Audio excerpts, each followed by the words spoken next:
मंगलम भगवान वीरो मंगलम गौतमो गणी मंगलम कुंद कुंदायो जैन धर्मोस्तु मंगलम सर्वमंगल मांगल्यम सर्वकल्याणकारकम प्रधानम सर्वधर्माणां जैनं जयतु शासनम्। मैं नमो तीर्थनायक को नमो ओंकार वाणी को नमो उन कुंद प्रभु को जिन्होंने ओंकार धारण की। अहो उपकार जिनवर का कुंद का दिव्य वाणी का जिन कुंद ध्वनि दाता उन कहान स्वामी का। रमियूण जिणम वीरम अनंत वर्णाण दंसण सहावम गोक्षामिणीयम सारम केवली शुद्ध केवली गणिदम। नियम साजी परमागम ग्रंथ है। इसके परम आलोचना अधिकार में 110 नंबर की गाथा परम आलोचना अधिकार में व्याख्या करते हुए आलोचना के 4 भेद कहे थे। उसमें ये दूसरा आलुंछन जो भेद है उसकी चर्चा इस 110 नंबर गाथा में आई है। गाथा सूत्र है, देखो। कम महीरोह मूल छेद समर्थो सकीय परिणामो साहीनो समभावो आलुंछनम इति समुदिष्ठम्। कर्म तरमूल छेदनो सामर्थ्य जे परिणाम मा स्वाधीन ते समभाव निज परिणाम आलुंछन कहा। यह परम भाव के स्वरूप का कथन है। देखो, इस सूत्र में आलोचना के अंतर्गत आलुंछन का स्वरूप कहा और आलुंछन का जो कारण है वो परम भाव है। इसलिए यहाँ कहते हैं कि परम भाव के स्वरूप का कथन है।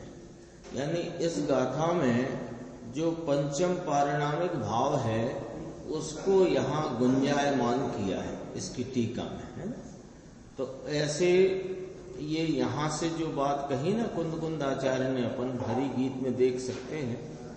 कर्म तरु मूल छेद का सामर्थ्य जो परिणाम में, जो कर्म तरु मूल यानी संसार, तो संसार के मूल को छेद करने का सामर्थ्य जिस परिणाम में स्वाधीन वह समभाव निज परिणाम आलुंछन कहा।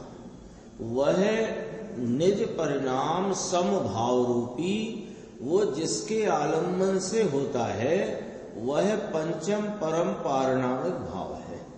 और उस पंचम परम पारिणामिक भाव की चर्चा इस गाथा में इस टीका के माध्यम से आई है। ये टीका में अपन धीरे धीरे देखते हैं, बहुत गंभीर इसमें चर्चा मुनिराज पद्म प्रमलधारी देव ने इस गाथा का अर्थ करते हुए कही है। देखो, भव्य को पारिणामिक भाव रूप स्वभाव होने के कारण परम स्वभाव है, वह पंचम भाव। यहां तक देखो, भव्य को तो यहां शुरुआत करी भव्य से, फिर बीच में चर्चा अभव्य की भी ली। यानी अभव्य को भी पारिणामिक भाव है और वह भी वस्तुनिष्ठ है, वह भी अपनी सामर्थ्य स्वरूप है, परिपूर्ण भाव है। तो कहते हैं यहां पहले कहां से बात करी? भव्य को। भव्य को माने जिसकी मुक्ति निकट है अथवा जिसकी मुक्ति होना है। तो भव्य को पारिणामिक भाव रूप स्वभाव होने के कारण परम स्वभाव है वह पंचम भाव। ये जो पंचम भाव यानी पारिणामिक भाव, वह औदायिक आदि, औदायिक, औपसमिक, छायोपसमिक, छायक, इन चार विभाव स्वभावों को अगोचर है। ये चार जो कहे, पांच भाव है ना जीव के असाधारण, औदायिक, औपसमिक, छायोपसमिक, छायक और पारिणामिक भाव। तो ये जो पारिणामिक भाव रूप स्वभाव है, क्योंकि जीव का स्वभाव कैसा? पारिणामिक भाव रूप स्वभाव है, या पारिणामिक भाव कहो या जीव का स्वभाव कहो। ये चार विभाव स्वभावों को अगोचर है। ये पारिणामिक भाव रूप स्वभाव, ये निज स्वभाव, ये परम स्वभाव, और औदायिक आदि चार विभाव स्वभाव, उनको ये अगोचर है। उनको अगोचर है यानी औदायिक भाव को अगोचर है, ये स्पष्ट हो गया। अब रहे तीन, औपसमिक, छायोपसमिक और छायक भाव। ये निर्मल और पूर्ण निर्मल भाव हैं, औपसमिक, छायोपसमिक और छायक भाव। तो इन भावों को भी अगोचर है। तो कहा इन भावों को अगोचर है यानी छायक भाव के लक्ष्य से भी यह पारिणामिक स्वभाव भाव प्राप्त नहीं होता, उसका आश्रय नहीं होता, उसका आलंबन नहीं होता। तो छायक भाव के लक्ष्य से नहीं होता, छायक भाव में होता है। छायक भाव में पारिणामिक भाव स्वरूप आत्मा या जो उसका मूल स्वभाव, उसका लक्ष्य करने से वह छायक आदि भावों में जो तीन निर्मल और निर्मलतम भाव हैं, उनमें वह गोचर तो है पर उनके लक्ष्य से गोचर नहीं होता। अब इसलिए ही वह पंचम भाव, वह परम पारिणामिक पंचम भाव उदय, उदीर्णा, क्षय, क्षयोपशम ऐसे विविध विकारों के बिना का है। इन सबको विकार कहा। उदय, उदीर्णा, क्षय, क्षयोपशम है ना। इसको अपन उदय, उपशम, क्षय, क्षयोपशम ऐसे भी कहते हैं। ये चारों भाव कैसे हैं कि ये विकारी भाव है। विकारी के संदर्भ से कहा ये विशेष भाव है, और पारिणामिक भाव एक सामान्य स्वरूप है। सामान्य का अर्थ क्या लेना कि एक रूपता को नहीं छोड़ता, अपने ध्रुवता को नहीं छोड़ता। एक रूपता नहीं छोड़ता तो एक रूपता का अर्थ है सामान्य। एक रूपता का अर्थ है सामान्य, और विविध रूपता है जिसमें एक रूपता नहीं, उसका अर्थ है विभाव या विकार, विशेष भाव। अब देखो, इस कारण से इस एक को परमपना है, बाकी के चार विभावों को अपरमपना है। एक विषय तो टीका में एक हिस्सा तो अपन ने ये देखा। देखो इसमें बताते हैं पारिणामिक भाव रूप स्वभाव है, वह जीव का मूल भाव है, वह अनादि अनंत परिपूर्ण निरपेक्ष भाव है, वह उसका स्वभाव भाव है। सो वह पारिणामिक भाव रूप स्वभाव परम स्वभाव है, और बाकी के चार वे विकार रूप भाव अपरम भाव है। आया ना, वे अपरम भाव हैं। तो इस कारण से एक को यानी परम पारनामिक या पंचम भाव पारनामिक भाव को परमपना है और बाकी के 4 विभावों को अपरमपना है। इतनी बात कही। अभी तो ये बात यहां उठाई है, अब बात आगे चलती है। बात चलती है आलुंछन नाम के आलोचना के विषय की, है ना।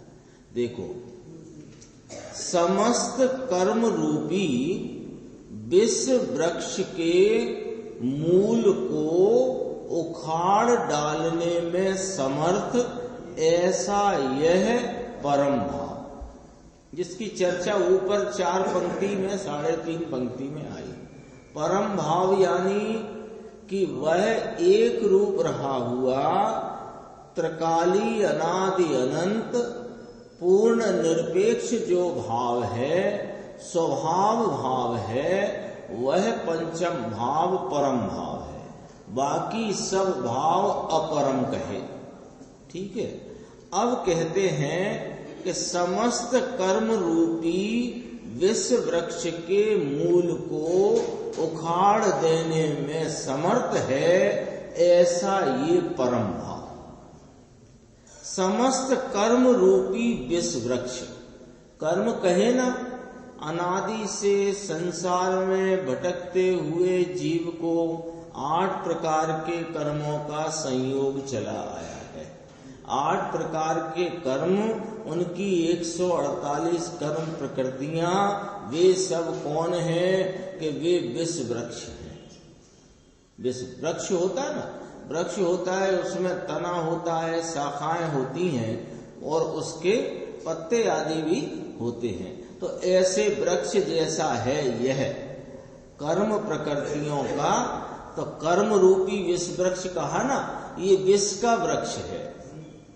अनादि संसार से जीव को इन कर्मों का संसार अवस्था में संयोग बना हुआ है। ये कर्म रूपी विष वृक्ष है जिसमें 148 कर्म प्रकृतियां हैं। तो तीर्थंकर नाम कर्म की प्रकृति काय में आई, इसी में आई, विष वृक्ष है। विष वृक्ष कहा उसको। और उसका मूल माने जड़, जड़ वो होती है ना, कोई भी वृक्ष हो उसका मूल जड़ वह उसका चीज है जिसके द्वारा वह पल्लवित होता है।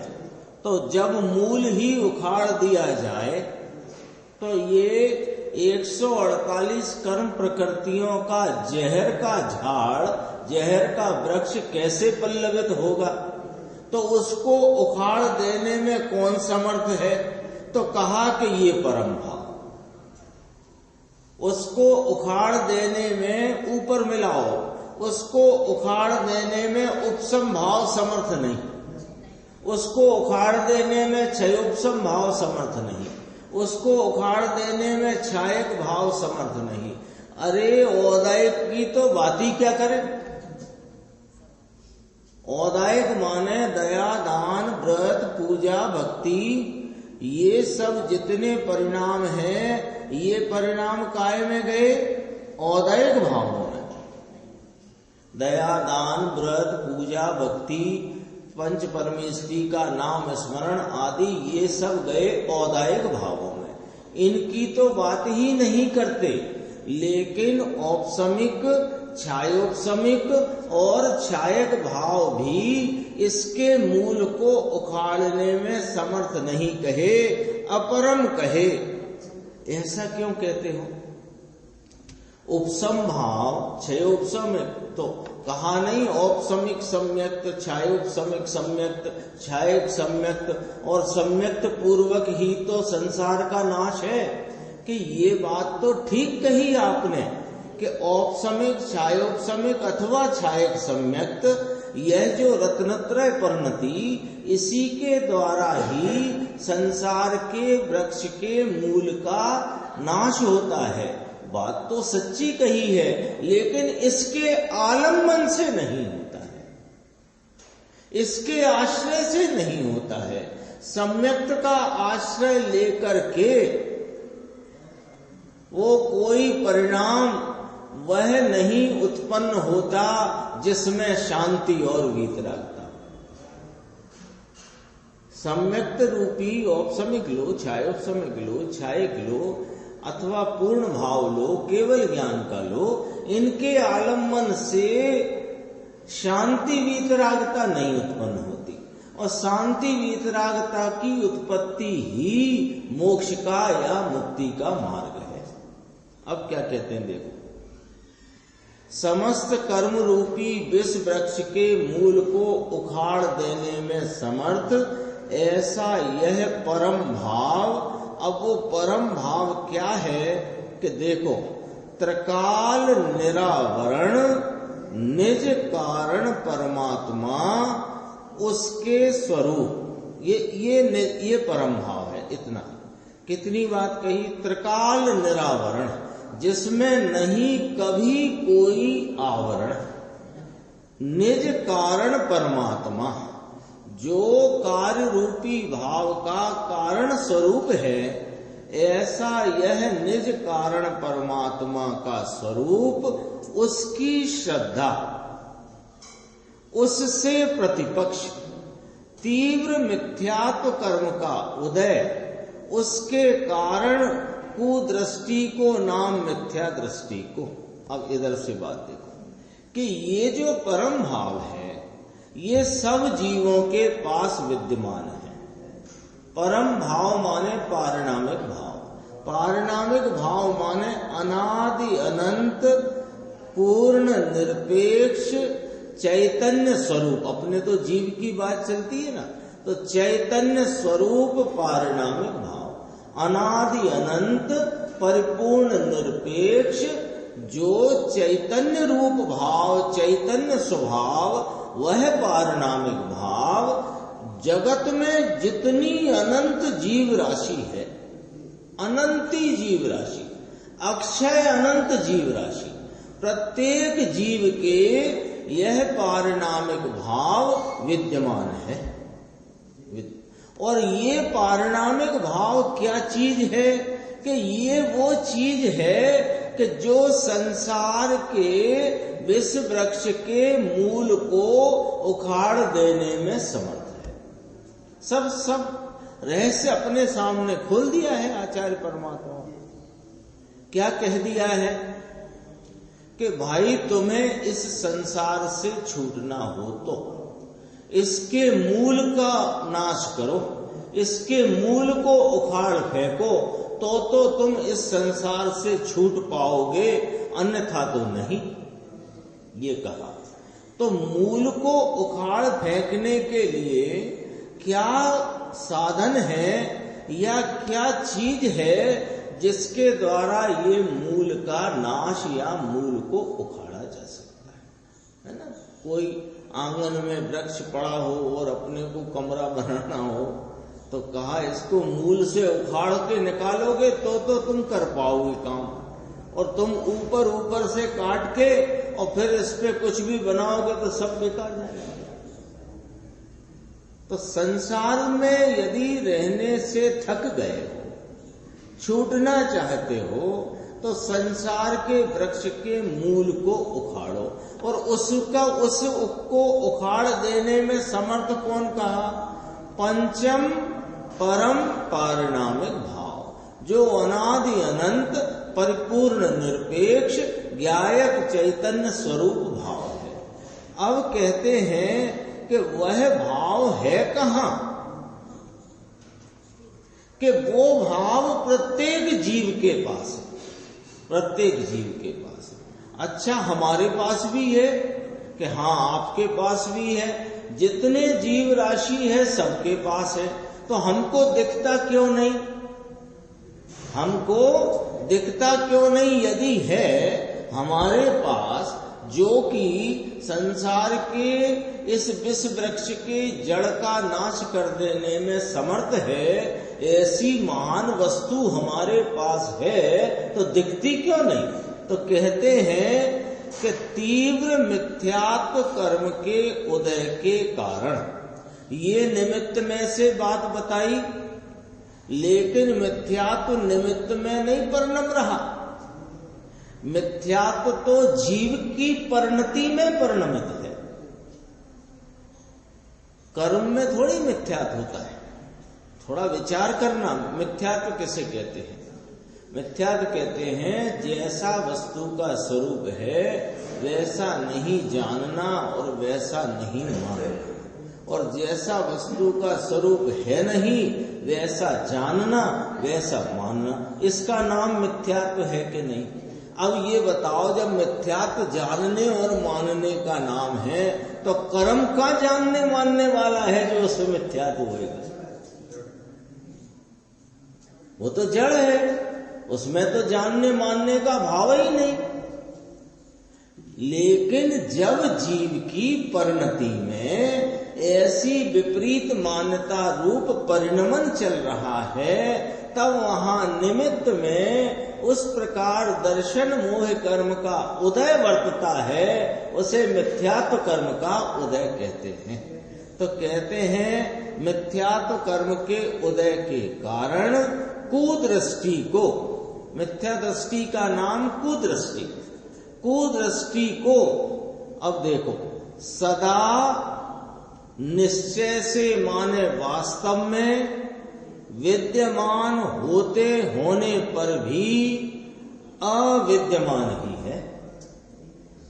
वह भाव जिसके आलम्बन से, जिसके आश्रय से ये संसार के विष वृक्ष के मूल को उखाड़ा जा सकता है, वह परम भाव, वह पारिणामिक भाव प्रत्येक जीव के पास विद्यमान तो है, लेकिन इसकी विपरीत मान्यता, भ्रांति और इसकी मोह नाम पर में सावधानी के कारण इस कुदृष्टि को, मिथ्या दृष्टि जीव को सदा हाजरा हुजूर विद्यमान होते होने पर भी अविद्यमान ही है। बोलो मुन्नालाल साहब, 10 करोड़ रुपए का हीरा घर में रखा है तिजोरी में, अब पता नहीं है कि कहां रखा है, क्या रखा है, पता नहीं है, तो वह विद्यमान होने पर भी क्या है? अविद्यमान ही है। सुबह शाम भोजन की व्यवस्था में परेशान है और 10 करोड़ का हीरा विद्यमान है, लेकिन खबर नहीं है कि ये क्या है, कहां है, तो फिर क्या हो रहा है कि अविद्यमान ही है। वो वाली बात यहां पर मुनिराज फरमाते हैं। इसका ब्रैकेट में देखो खुलासा करते हैं, कारण की मिथ्या दृष्टि को वह परम भाव के विद्यमान पने की श्रद्धा नहीं है। ये विद्यमान है और ज्ञानी जन आचार्य परमात्मा बताते हैं कि ये विद्यमान है। किस रूप से विद्यमान है, कहाँ विद्यमान है, कैसे प्राप्त होगा, सब बात ज्ञानी जन आचार्य परमात्मा फरमाते हैं, लेकिन ये मिथ्या दृष्टि को इस बात का विश्वास नहीं है। श्रद्धा नहीं है ना, विश्वास ही नहीं है, विश्वास नहीं है इसको। देखो, कारण कि मिथ्या दृष्टि को उस परम भाव के विद्यमान पने की श्रद्धा नहीं है। देखो, अब अपने पास 2 विषय आ चुके। एक तो कहा कि यह जो पंचम भाव परम पारिणामिक भाव है, ये 4 भावों को अगोचर है। एक यही भाव है जो परम पने को प्राप्त है, बाकी चारों अपरम भाव है। एक बात कही। दूसरी बात कहते हैं, ये जो पंचम परम भाव है, ये समस्त संसार रूपी वृक्ष के मूल नाम जड़ को काट देने में या उखाड़ देने में समर्थ है। ये कहाँ है कि प्रत्येक जीव के पास ये विद्यमान है, लेकिन भ्रांति के कारण, अज्ञान के कारण, पर में सावधानी के कारण, स्वयं सावधान नहीं होने के कारण यह पंचम परम भाव विद्यमान होने पर भी अविद्यमान जैसा ही है, यानी उसको परम भाव के विद्यमान पने की श्रद्धा नहीं है। अब कहते हैं देखो, अब ये जो परम भाव पंचम परम पारिणाम ये सबके है, वो उसकी बात को यहां उठाते हैं कि नित्य निगोद के जीवों को भी शुद्ध निश्चय नय से वह परम भाव, अब वह परम भाव में तो सबको समझ में आ गया, पंचम परम पारिणामिक भाव, वह परम भाव अभव्यत्व पारिणामिक ऐसे नाम सहित नहीं है, परंतु शुद्ध परे ही है। क्या कहते हैं? नित्य निगोद में कोई जीव ऐसे भी हैं जो अभव्य, उनकी योग्यता में अभव्य रूप है ना, वे कभी निकले नहीं और निकलेंगे नहीं, मतलब अभव्यता को प्राप्त है, ऐसी इसमें लेना जरा बात। नित्य निगोद के जीवों को भी शुद्ध निश्चय नय से वह परम भाव, मैंने पारिणामिक भाव, अभव्यत्व पारिणामिक ऐसे नाम सहित नहीं, परंतु शुद्ध पने ही है। देखो, अपन जब पारिणामिक भाव का स्वरूप पढ़ते हैं, कई ग्रंथों में है, तत्वा सूत्र में भी है और भी अनेक ग्रंथों में, समाधि तंत्र में आते, तो अब पढ़ते हैं तो उसमें तीन भेद आते हैं, पारिणामिक भाव के तीन भेद आते हैं, जीवत्व, भव्यत्व और अभव्यत्व, ऐसे करके आते हैं ना। तो अब अपन तीन भेद है ना, तो किसके हैं? पारिणामिक भाव के। तो अपन ऐसे कहें जीवत्व पारिणामिक, भव्यत्व पारिणामिक, अभव्यत्व पारिणामिक, ऐसे कह सकते हैं, ठीक है। अब कहते हैं कि वैसे तो यदि अपन इसको यहाँ 320 गाथा में लिया है, वो जरा मैं पढ़ के बता देता हूँ आपको, उससे वो पूरा विषय खिल जाएगा, और फिर अपन यहाँ जो पढ़ना चाहते हैं या जो आचार्य भगवान कह रहे हैं, मुनिराज कह रहे हैं, वो बात अपने सामने आएगी।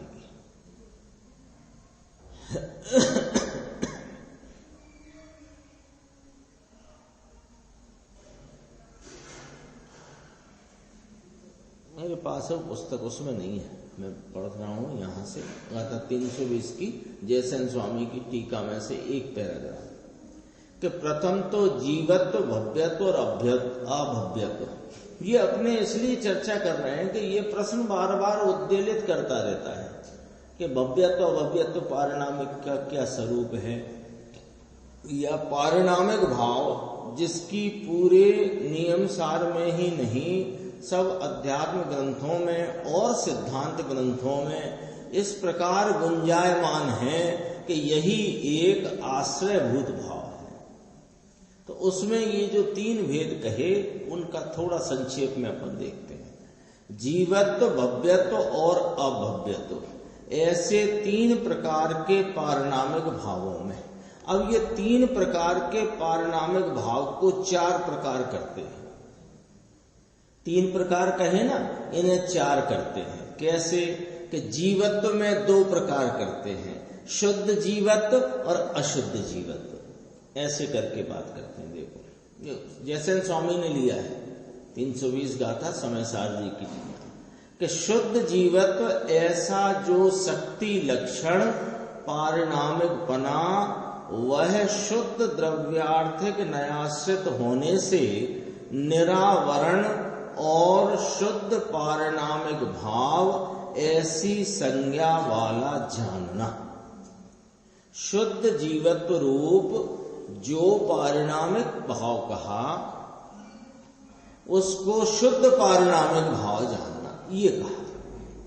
शुद्ध जीवत्व वाला पारिणामिक या शुद्ध जीवत्व पारिणामिक, उसको क्या जानना कि उसको शुद्ध पारिणामिक भाव जानना, ये बात कही। ठीक है, तो वह शुद्ध पारिणामिक भाव कौन सा कहलाया? ये आलम्बन भूत, आश्रय भूत, जो उपयोग परिणति जीव की इस शुद्ध पारिणामिक भाव का आलम्बन लेती है, वह परिणति स्वयं निर्मलता को प्राप्त होकर के संसार के मूल का छेद करने में समर्थ है। ये वाली बात कही।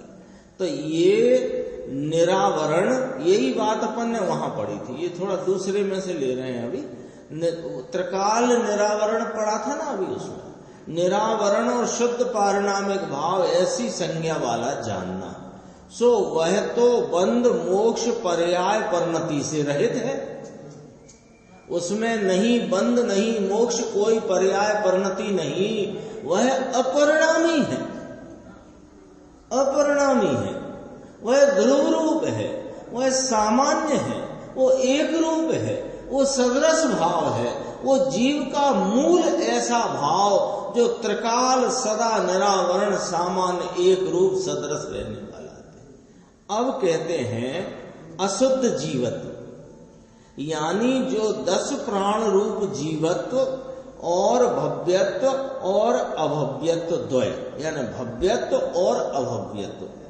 और इसी में डाला अशुद्ध जीवत्व। ये जो भाव हैं, ये पर्याय आर्थिक नयाश्रित होने से अशुद्ध पारिणामिक भाव संज्ञा वाले, जो अपने को लगता है ना, तो ये भव्यत्व अभव्यत्व के जो भेद कहे, वो वास्तव में पर्यायार्थिक से कहे गए भेद हैं। क्यों? एक दिन चर्चा चली थी ना अपनी, इसीलिए ये बात यहां से अपन करते हैं कि ये योग्यता स्वरूप भाव है। तो योग्यता कहाँ होती है?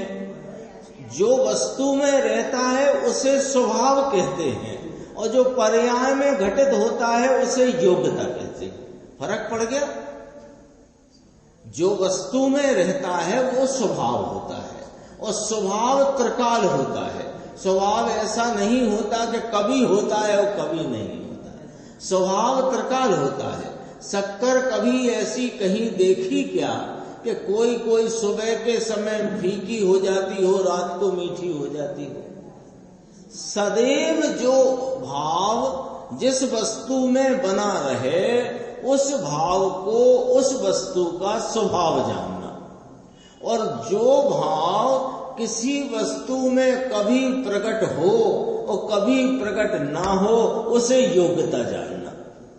ठीक है, तो ये अशुद्ध जीवत्व भी और भव्यत्व और अभव्यत्व, ये तीनों पर्याय आर्थिक नयाश्रित होने से अशुद्ध पारिणामिक भाव संज्ञा वाले हैं, और ये आश्रयभूत नहीं है।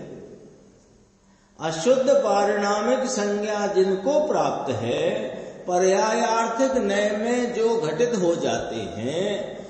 देखो, वैसे तो पारिणामिक भाव जो स्वयं है वो पर्याय आर्थिक का विषय है ही नहीं, है ही नहीं, लेकिन योग्यता के अनुसार वो चर्चा इसमें आएगी 110 गाथा में।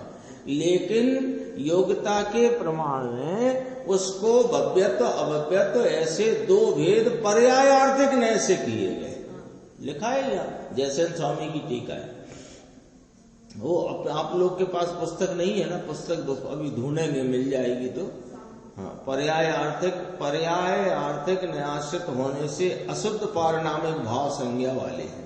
प्रश्न पूछा, अशुद्ध क्यों?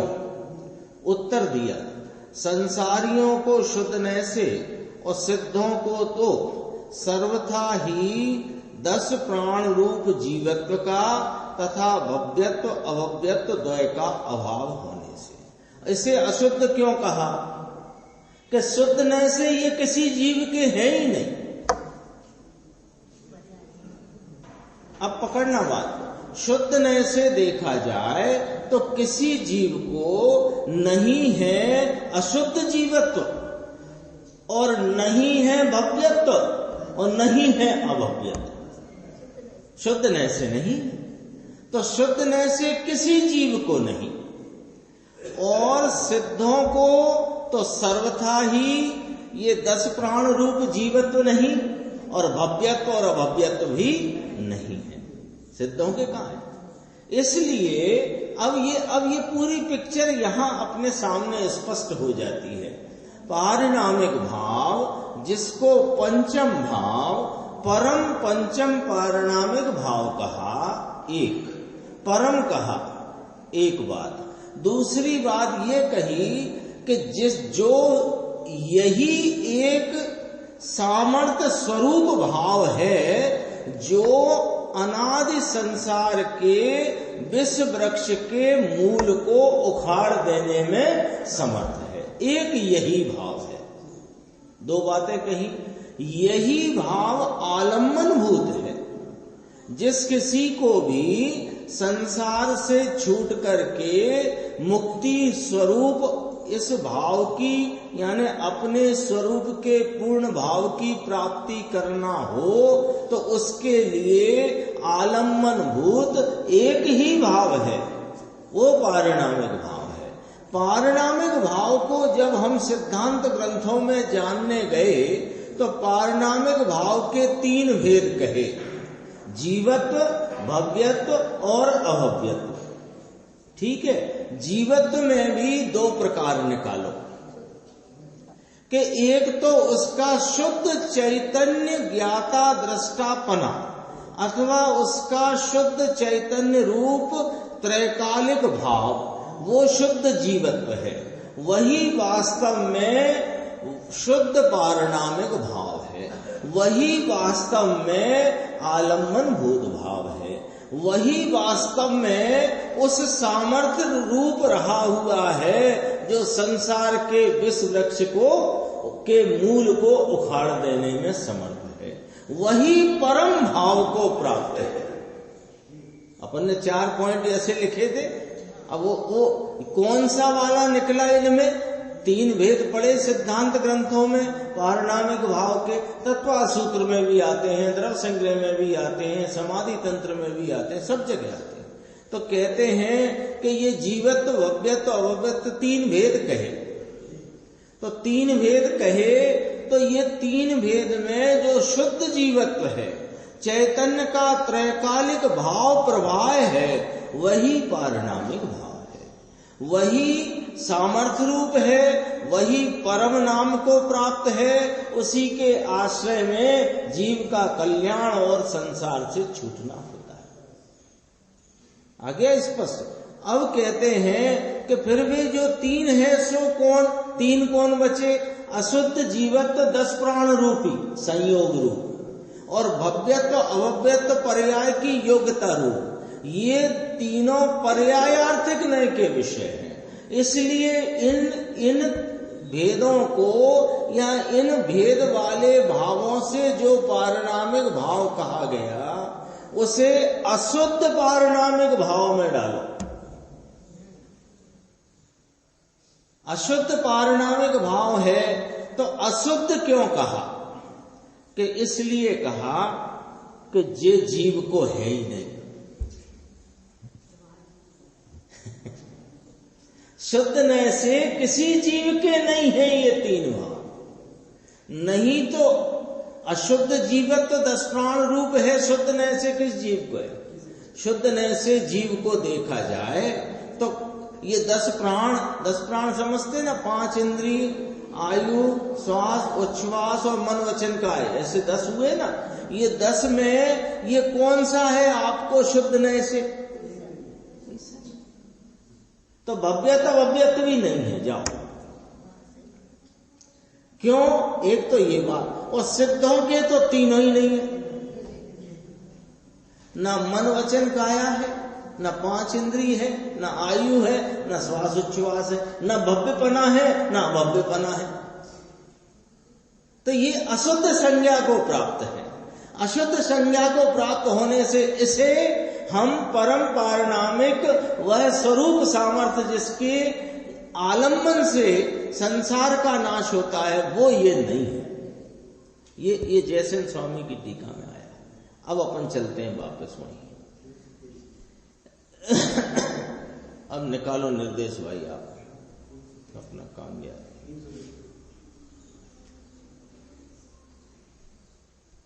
323 पेज पे अपन चल रहे थे, ठीक है। अब देखो, अब है थोड़ा अभी 5 मिनट।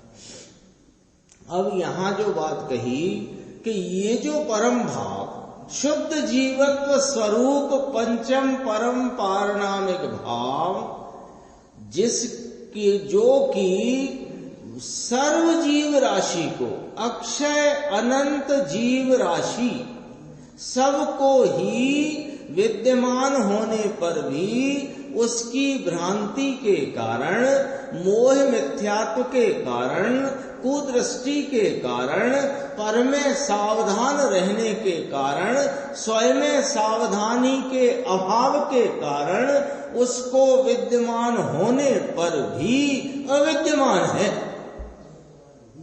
विद्यमान होने पर भी अविद्यमान है, ऐसा कहा ना।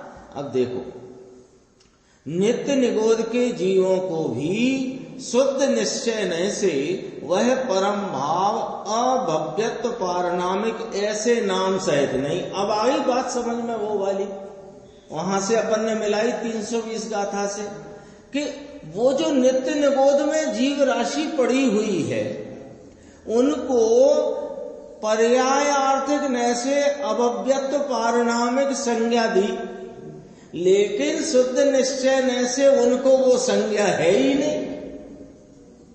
शुद्ध निश्चय न से तो वह शुद्ध पारणामिक भाव स्वरूप ही है। आ गई ना स्पष्ट विमल भाई साहब? यहां जो लिखा था ना कि अभव्यत्व पारणामिक ऐसे नाम सहित नहीं परंतु शुद्ध पने ही है। अब इसका दृष्टांत देते हैं मुनिराज। जैसे मेरु पर्वत के अधोभाग में, माने उसकी जड़ में रही हुई स्वर्ण राशि को भी स्वर्णपना है। जो मेरु पर्वत के नीचे सोना रखा हुआ है, रहा हुआ है, वो सोना सोना ही है कि लोहा है? सोना ही है, पक्की बात। देखो तो स्वर्ण राशि, मेरु के अधोभाग में रही स्वर्ण राशि को भी स्वर्णपना है। ऐसे अभव्यों को भी परम स्वभावपना है, वह वस्तुनिष्ठ है। अभव्यों को भी स्वभाव से तो यह पारणामिक भाव सदा निरावरण, त्रिकाल निरावरण, चैतन्य स्वरूप, पूर्ण निरपेक्ष, पंचम परम पारणामिक भाव, शुद्ध पारणामिक भाव प्रत्येक अभव्य को भी रहा हुआ है। जैसे मेरु के अधोभाग में स्वर्ण राशि को स्वर्णपना है, ऐसे अभव्यों को भी परम स्वभावपना है। वह वस्तुनिष्ठ है। वस्तुनिष्ठ है माने वस्तु में ऐसा ही है, वस्तु रूपता से रहा हुआ है, व्यवहार योग्य नहीं है। व्यवहार योग्य नहीं माने पर्याय में प्रकट होने योग्य नहीं। अर्थात जैसे मेरु के नीचे की स्वर्ण राशि का स्वर्णपना स्वर्ण राशि में रहा हुआ है, किंतु वह वपरास में माने प्रयोग उपयोग में नहीं आता। ऐसे अभव्यों का परम स्वभावपना आत्म वस्तु में रहा हुआ है, लेकिन वह प्रयोग में उपयोग में नहीं आता। ऐसे अभव्यों का परम स्वभावपना आत्म वस्तु में रहा हुआ है, किंतु वह काम में नहीं आता, कारण कि अभव्य जीव परम स्वभाव का आश्रय करने के लिए अयोग्य हैं। परिणति में वस्तुनिष्ठता से तो वे पारणामिक भाव स्वरूप है। ये अभव्य के ऊपर से चर्चा करी। अब देखो ये सबसे प्रथम पंक्ति टीका की थी, भव्य को पारणामिक भाव रूप स्वभाव होने के कारण परम स्वभाव है वह पंचम भाव, ये बात कही थी। तो भव्य की तो कह दी साहब आपने, अभव्य के संबंध में क्या समझे?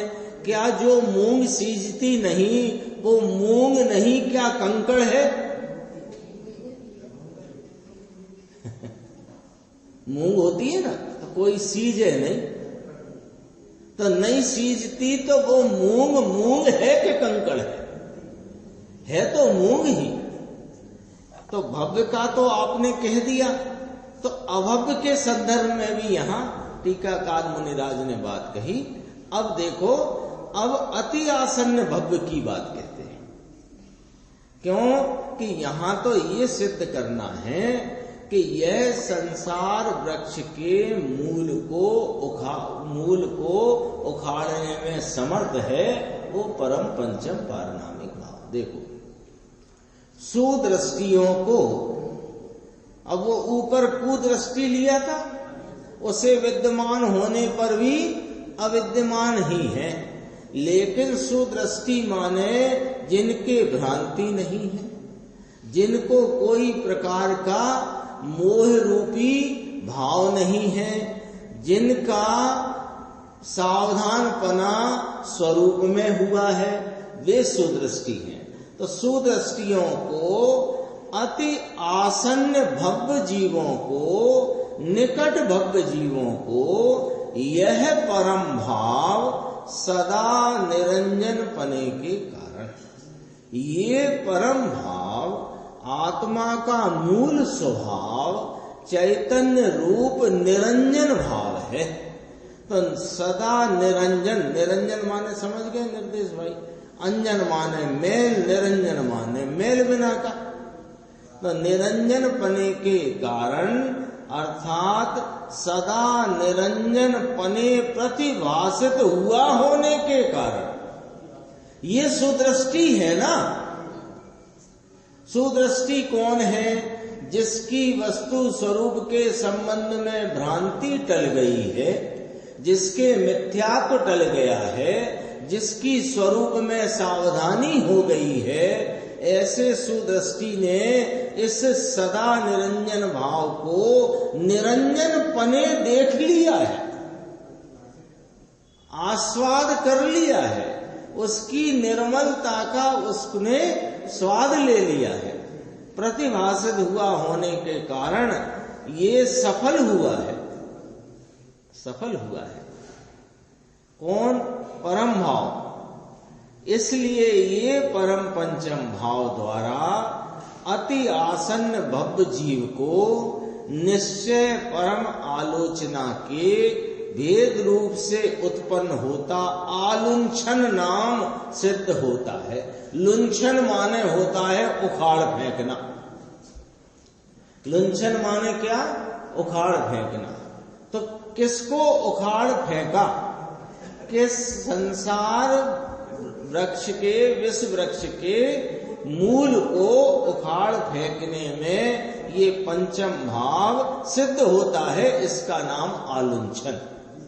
कारण के वह परम भाव समस्त कर्म रूपी विषम विष वृक्ष के विशाल मूल को उखाड़ देने में समर्थ है। इसमें गुरुदेव का व्याख्यान गंभीर है, अपन आगे स्वाध्याय में चलेंगे।